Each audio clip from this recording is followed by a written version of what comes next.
که شب 27 معراج بود، عزیزان یگان دلیل وجود ندارد که پیامبر صلی الله علیه و سلم این شب را با دعا گذرانیده باشند یا نماز 100 رکعته برای معراج خوانده باشند یا فردایش روزه داشته باشند.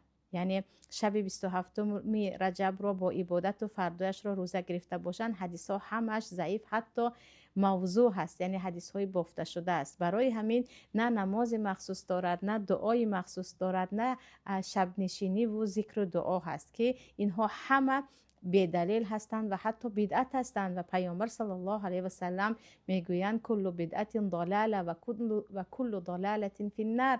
تمام بدعت ها، تمام کارهایی که در شریعت نیست، شما به مقصد ثواب انجام میدهید، آن گمراهی هست و گمراهی انسان را به دوزخ میکشاند. یعنی گمان نکنید که اگر شب معراج گویان چند رکعت نماز خواندید و روزه گرفتید این ثواب است. نه، یک بدعت